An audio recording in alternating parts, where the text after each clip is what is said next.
bonjour. Alors toujours dans ma chaîne Le français au collège et toujours avec les jeunes enseignantes et enseignants et toujours avec mon expérience d'enseignante. Alors on a parlé de la fiche de lecture, de la fiche de grammaire et ce que je veux dire, c'est que toutes les fiches se présentent de la même manière. Le déroulement est différent, mais quand j'écris sur ma fiche, c'est toujours les mêmes indications qu'on met dans la fiche. Alors maintenant, il y a des fiches qui sont un peu résumées pour un professeur qui a de l'expérience. Il y a des fiches détaillées. Alors dans les fiches détaillées, par exemple, quand je parle de lecture, j'ai une lecture, j'ai une expression, j'ai une étude de texte. L'enseignant débutant, je conseille à l'enseignant débutant d'écrire la question de l'élève, ce que l'élève peut poser, et d'écrire la réponse.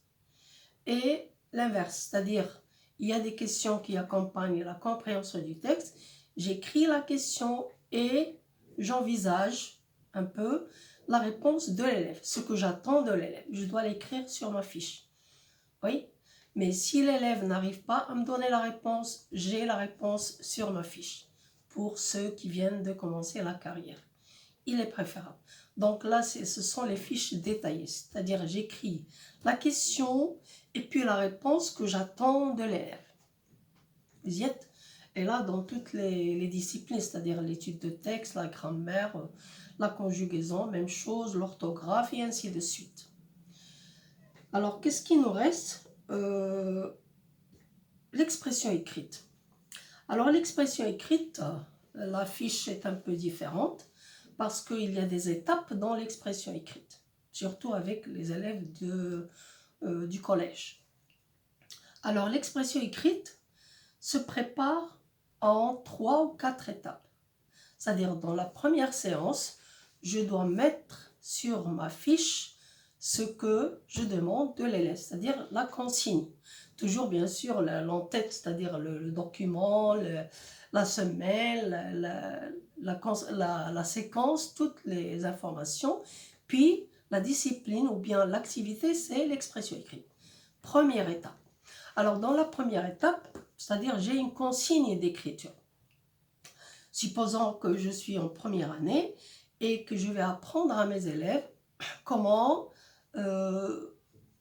commencer un récit, par exemple, c'est-à-dire le début d'un récit, ou bien la situation initiale d'un conte, par exemple. Alors, pour leur parler de la situation initiale d'un conte, je dois déjà avoir fait avec eux le schéma narratif, parce que les premières années, ils commencent par le texte narratif, donc ils doivent comprendre ce qu'est le schéma narratif. Et si vous voulez comprendre ce que c'est, vous n'avez qu'à revenir dans mes vidéos, le schéma narratif. Alors, je voudrais demander à mes élèves d'écrire le début ou bien la situation initiale d'un conte. Alors, dans la première étape, je leur explique ce qu'est la situation initiale et je leur donne, ou bien ils me donnent, ils connaissent déjà, comment commence un conte. Les expressions d'un conte. Et puis, ce que je donne dans la situation initiale. Alors là, avant de leur demander d'écrire, on leur donne quelques exemples. C'est-à-dire, je vais leur lire des exemples de situation initiale. Les élèves doivent toujours, dans l'expression écrite, ils doivent toujours avoir un exemple sur lequel ils vont se baser. Je ne vais pas leur demander comme ça dans le vide, écrivez-moi la situation. Non. D'abord, on parle de l'exemple, on comprend l'exemple, puis je leur demande d'écrire. Alors le travail se fait, comment je fais le travail? Ou bien, dans chaque semaine, la première semaine, on le fait ensemble, c'est-à-dire on travaille ensemble, oui. La semaine qui suit, c'est-à-dire les élèves vont travailler seuls. Ça veut dire qu'ils ont déjà travaillé avec le professeur comment on fait un schéma, comment on fait la situation initiale d'un schéma narratif. On a déjà travaillé ensemble en classe. Donc la première étape, c'est-à-dire je leur donne la consigne et on travaille ensemble dans la classe. Tous les élèves participent et on écrit le modèle au tableau. Quand on a terminé, ils lisent et on fait recopier dans le cahier de cours, bien sûr, dans la partie expression écrite. Alors pour le cahier, là, c'est un autre problème. Il y a des professeurs qui partagent le cahier en activité. Il y a des professeurs qui travaillent dans le cahier selon la séquence. Séquence 1, séquence 2, ça dépend du professeur. Donc, ils écrivent le modèle dans leur cahier. Là, c'est la première semaine. La deuxième semaine, on est toujours dans le compte et moi, je voudrais que les élèves comprennent et réemploient ce qu'ils ont appris. Donc, dans la deuxième semaine, toujours la situation initiale d'un compte. Mais cette fois-ci, ils vont le faire tout seuls. Donc, on donne la consigne une autre situation, un autre compte, et on leur demande de trouver d'écrire la situation initiale. Alors, dans la situation initiale, ils doivent respecter les expressions employées, ils doivent respecter le temps de narration qu'on emploie dans un récit. Il y a un tas de choses à respecter. Ils doivent respecter, surtout pour les enfants de première année collège, comment on écrit une phrase, la ponctuation, tout cela, ça se travaille dans l'expression écrite. Donc, les élèves ont terminé d'écrire, on leur donne 30 minutes par exemple. Alors là, on a deux manières de traiter le travail de l'élève.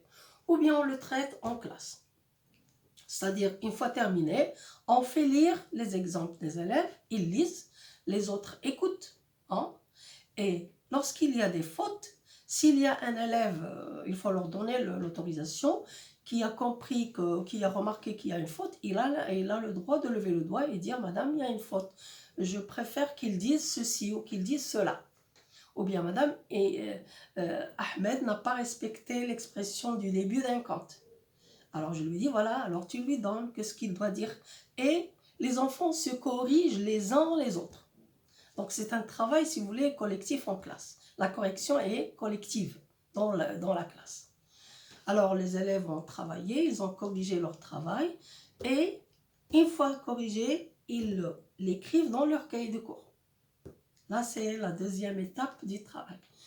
Alors dans la troisième étape, les élèves, ils ont assimilé et là, dans la prochaine fois, on leur donne le travail à faire tout seul, carrément tout seul. Et là, on ramasse les feuilles. On ramasse les feuilles et le travail est corrigé par le professeur pour évaluer un peu ce que l'élève a fait. Donc, 3 étapes dans l'expression écrite. Parce que pour un élève de collège, surtout de première année, ce n'est pas facile d'écrire. Déjà, ça dépend des élèves, quelle est la base qu'ils ont dans l'écriture, ce qu'ils ont appris. Donc, ce n'est pas facile. Donc, il faut toujours leur donner le temps d'écrire. Je peux donc travailler ma consigne sur 3 étapes. Il n'y a pas de problème. Il ne faut pas avoir peur du temps. Hein. Dans l'expression écrite, je vous le conseille, ne mettez pas le temps comme un handicap. Non, parce que l'objectif, il faut se fixer un objectif. L'objectif pour moi comme enseignante, c'est que l'élève arrive à bien écrire, à bien répondre à une consigne que je lui donne. Une fois qu'il a bien assimilé une consigne, la semaine d'après ou bien la séquence d'après, on passe à une autre consigne d'écriture. Et le travail se fait sur 3 étapes, 3 séances si vous voulez. Alors j'espère qu'on a compris pour l'expression écrite. Il y a des étapes à respecter. Je voulais aussi parler bien sûr sur la fiche de l'expression écrite. Là, si vous voulez, vous avez presque 3 fiches. C'est-à-dire la première fiche, dans la consigne, le travail en classe, il faut noter sur la fiche. La deuxième, la même consigne, le travail de l'élève, correction collective. Et il faut détailler. Et je vous conseille, lorsque par exemple, vous remarquez que dans l'écriture, les élèves ont fait une faute de grammaire, une faute de conjugaison, une faute d'orthographe, il faut la noter sur moi aussi, j'ai ma feuille et je note.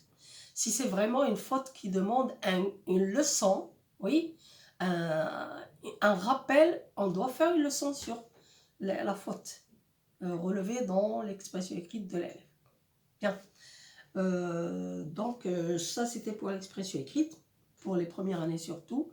Pour les troisièmes années, ça change un peu parce que les élèves ont acquis pas mal de savoir sur l'expression écrite. Mais ça se travaille toujours sur 3 étapes. Oui, c'est toujours comme ça. Alors pour moi, d'après mon expérience, hein. Je ne parle pas des autres enseignants, chacun travaille comme il trouve, voilà.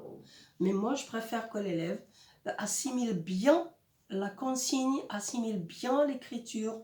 Je voudrais que l'élève arrive à un état ou bien à une capacité de lui dire, par exemple, situation initiale, il sait ce que c'est, il sait comment commencer, il sait quoi écrire. Ça, c'était un exemple de situation initiale. On peut travailler, par exemple, la description, on peut travailler les étapes ou bien les péripéties d'un conte, on peut travailler toutes les parties d'un conte ou bien toutes les écritures. Mais c'est toujours comme ça que je travaille. Je voudrais aussi répondre à quelques enseignantes. Alors, on m'a demandé de parler de la discipline, comment faire des élèves d'une classe disciplinée. Je crois que j'ai déjà parlé de ça dans les premières vidéos, mon expérience d'enseignante. Vous pouvez trouver français au collège, mon expérience d'enseignante, la discipline. Si vous mettez ces 3 éléments, vous allez trouver la vidéo. J'ai parlé de la discipline. Mais je peux quand même rappeler que la réussite de la discipline en classe est toujours basée sur la relation entre l'élève et le professeur. On a déjà parlé de ça. Donc, je dois d'abord gagner, je dois que les élèves aient confiance, je voudrais que les élèves aient confiance en moi. Si les élèves ont confiance au professeur, alors automatiquement ils sont disciplinés. Hein. Là, ça va de soi. Donc, de l'amour, du respect, hein, et aussi de l'estime pour l'élève. Il faut le voir comme une grande personne, et là, il est discipliné. Mais c'est vraiment le problème se complique. Pas de violence, il faut seulement parler à l'élève tête à tête, le laisser à la fin du cours, lui parler gentiment, bien lui mettre les points sur les i sur son comportement. Oui. Je voudrais aussi parler des enseignantes qui m'ont dit comment parler aux élèves en français sans leur expliquer en arabe. Alors là, je suis catégoriquement contre expliquer à l'élève en arabe ou en dialecte marocain. Pour moi, c'est interdit. Hein. Pour moi, dans la classe, je parle français. Dans la cour, je peux leur parler en arabe. Français. Alors, on m'a dit comment l'élève ne comprend pas. Eh bien, il y a 1000 façons de lui faire comprendre. Il y a les gestes, il y a le regard, il y a l'expression du visage, il y a l'exemple, c'est-à-dire il y a un tas de choses. Il y a pour les petits, le professeur autrefois, il apportait des éléments hein, sur lesquels il travaillait pour que l'élève voit. Il y a maintenant, actuellement, il y a pas mal, il y a des moyens pour lui expliquer, en français toujours. Alors pourquoi ? Parce que, tout simplement, quand j'explique à l'élève, et là malheureusement ils arrivent au collège avec cette mauvaise façon de comprendre un texte. Ils arrivent, quelquefois on me dit, mais madame, non, on n'a jamais expliqué un texte en français. On a l'habitude de le comprendre en arabe. Eh bien non, tu dois apprendre à le comprendre en français. Alors pourquoi ? Parce que tout simplement, quand on donne un plat préparé, on parle en cuisine, hein, je prépare un plat et je le donne à celui qui va le manger, il le mange facilement. Et il voudrait qu'à chaque fois, c'est moi qui prépare. Mais quand je lui fais mettre la main dans la pâte, hein, quand il vient travailler et il sait comment ça se fait, là il fait un effort pour comprendre. C'est la même chose pour l'explication en français. Si je lui parle en français, doucement, lentement, avec des gestes, il va comprendre. Et là, ça d'une part. D'autre part, il va se dire, voilà, interdit de parler arabe en classe, donc je dois faire attention au professeur. Je dois écouter, je dois regarder. Je dois me concentrer sur ce que fait le professeur, ce que dit le professeur. Parce qu'il n'a plus ce moyen, cette facilité de comprendre en arabe. Donc, moi, personnellement, je vous dis interdit de parler en arabe dans la classe, le cours de français. De français.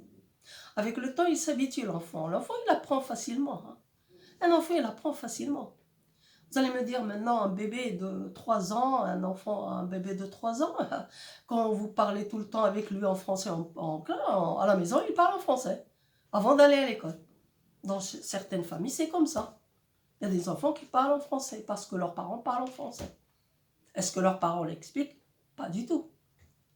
Donc, en classe, ça doit être ça. C'est-à-dire, j'explique en français.